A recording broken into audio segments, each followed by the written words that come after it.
Let us now get into the presentation and disclosure requirements for inventory under both IFRS and US GAAP. First of all, as an analyst, what are we looking to evaluate?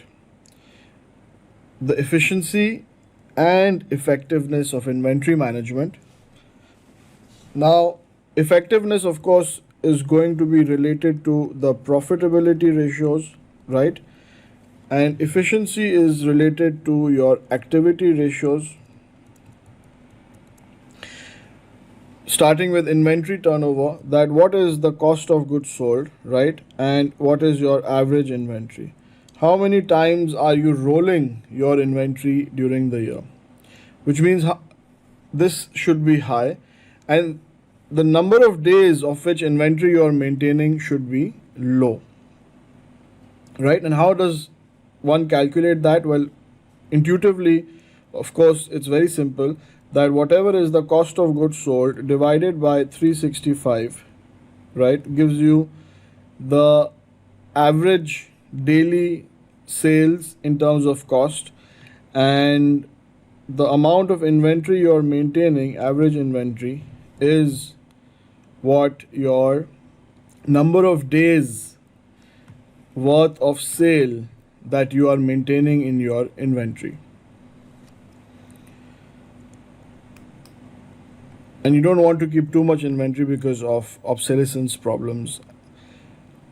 Now, if you're analyzing these different ratios, how do you make sure that you don't get deceived by any of the tricky things that can be there in inventory?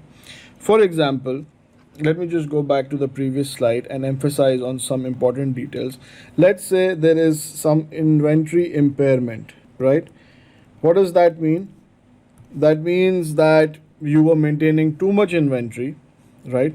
You're actually not that efficient. You were maintaining too much inventory, and some of that inventory has gotten obsolete, and you're actually now having to write it off, which means your average inventory value is going down because you're writing off inventory. And the way it is written off is that you will book a cost of goods sold. So your cost of goods sold is going up, right? Which means overall this ratio of number of days will be going down.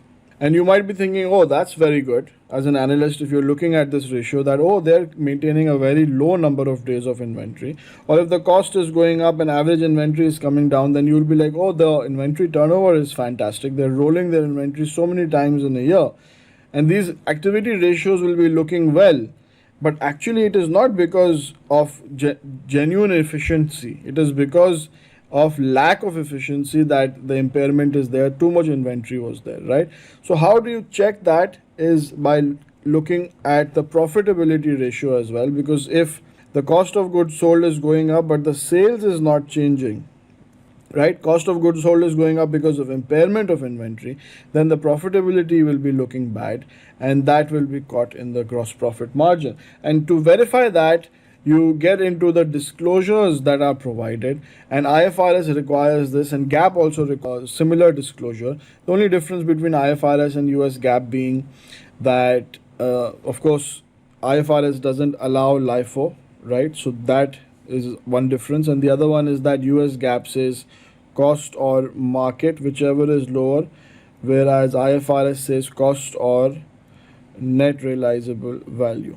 So we already discussed that. Anyways, whatever method they are using, they will declare it, right? Whether they are doing FIFO, LIFO.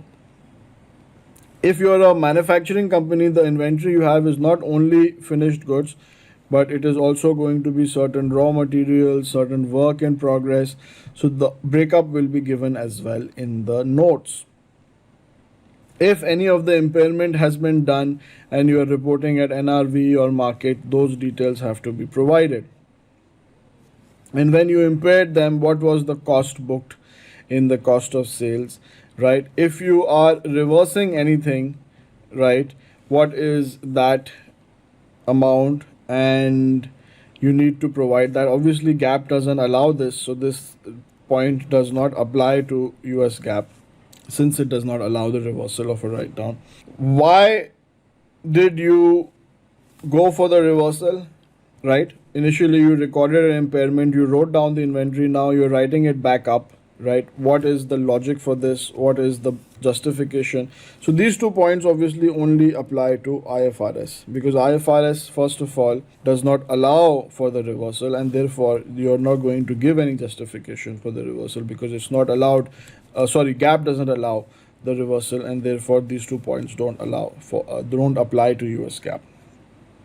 And finally, if you've taken any loans from the bank and or you've issued some bonds and you've gotten a loan from the investors of those bonds, and as a security you have pledged some of your inventory, then that detail also has to be provided in the notes. Right. So, of course, GAAP disclosures are similar to IFRS with the exception of no reversal of write downs. And of course, LIFO is not allowed in IFRS, but it is allowed in US GAAP. And therefore, if there is any income coming from LIFO liquidation, that has to be disclosed. Okay. So, what happens to all these ratios, and how do all these things, that is the choice of inventory valuation method, especially if it is LIFO, how does it impact all these financial ratios? And there's a very nice chart over here that summarizes all of this, and let me walk you through it. So first of all, let's look at inventory turnover. And inventory turnover obviously has cost of goods sold in the numerator, which is going to be higher, right? You're going to be selling the expensive inventory first, and we're talking about an inflationary environment here. So as a base case scenario, let's say the prices are rising, right? And we're looking at the perspective of LIFO. So in rising prices, LIFO is selling the expensive inventory first, so cost of goods sold is higher. And you're keeping the cheaper inventory on the books, so average inventory is lower. So naturally, the ratio with cost of goods sold in the numerator and average inventory in the denominator is going to be higher, which means your inventory turnover will be higher. Now, number of days will be lower because you are going to have a higher COGS, right? You're going to have a higher COGS, and therefore you will have a lower number of days. Total asset turnover, revenue is the same, but because the value of inventory is low, therefore the value of total assets is low because you're keeping the cheaper inventory on the books, and therefore total asset turnover is revenue in the numerator divided by the average value of the assets, and because the assets will be low, your revenue turnover or total assets turnover will be high. Current ratio, current assets in the numerator, current liabilities in the denominator, and current assets in the numerator obviously will be low because you're maintaining the lower inventory on the balance sheet, which means the current ratio will be low. Cash ratio, however, will be high, and this is interesting because what happens is that your cash is saved because your taxes are lower, because you're selling the more expensive inventory first, which means your profit is going to be low, right? Cost is high, profit is low, and therefore tax is low and cash is saved. So that's an interesting one for LIFO. I personally really like this one because cash is king, especially when it comes to valuation. All right, gross profit is lower, right? And this is also a very important point that LIFO is a conservative option in inflationary environment because it is reporting a lower gross profit right now. It's recording a higher cost, and therefore the COGS is higher, and of course the profit is lower. So this is more conservative. And similarly, your return on asset, because it is linked to the profit, will be lower as well. And as far as your debt to equity is concerned, debt is not going to be impacted. However, equity will be lower because your profit is lower. So your debt to equity will be higher because of the lower equity under LIFO. Then that is because your profit is lower, and also because the value of the assets that you are keeping on the books is lower, right? So assets minus liabilities, with the same amount of liabilities, your equity is definitely going to be lower than compared to FIFO. Right.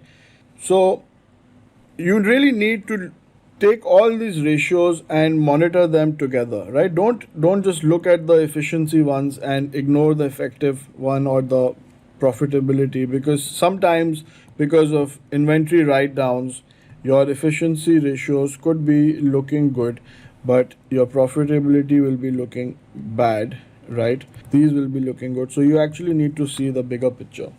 And of course you need to consider whether it is LIFO. If it is LIFO and in the case of, let's say, LIFO liquidation, your profitability ratios will be looking good, right? Because you're selling the cheap inventory from your balance sheet and reporting bumper profits. But then you need, as an analyst, you need to go into the notes and check if they're liquidating their reserve. And as a US GAAP requirement, they have to tell you, they have to disclose to you if they're liquidating the LIFO reserve.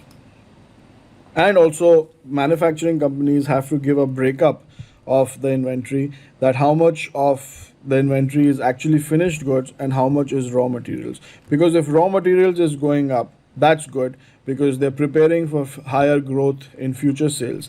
But if finished goods is going up, that's bad because that means sales is down and is a pile up of finished goods happening. But if raw material is going up, that's good because the company is gearing up for future sales, right? So significant increase in raw material going up considered a sign of increased demand and will lead to higher future sales and profits. On the other hand, if finished goods inventory is going up, right, raw materials going up is good because it's probably going to lead to higher future sales and profits. However, if finished goods inventory is going up, this is bad because finished goods is basically piling up and this is a sign of slowing demand, which means future sales and profits are expected to be lower. So we as analysts should compare the growth rate of finished good inventory and also we should compare it to the growth rate of sales. And definitely if the inventory is growing at a higher rate than sales, then that means inventory is going to pile up and future sales and profits are going to be lower. Right, so that is the end of this learning module. Let us just have a look at the summary. We talked about net realizable value. I gave you the example of iPhone and Mexico over here. And we also talked about market, which is the middle of these three, which is your market value or your net realizable value minus a profit margin or your net realizable value. Right, then we talked about IFRS and US GAAP, where IFRS says lower of cost or net realizable value and US GAAP says lower of cost or market. We already know how market is calculated and also how net realizable value is calculated. We also talked about what is the effect when you write down inventory. Your cost of goods sold or cost of sales is going to be higher. Your inventory value will go down, your equity will go down, your assets will go down. Assets will go down because inventory will go down.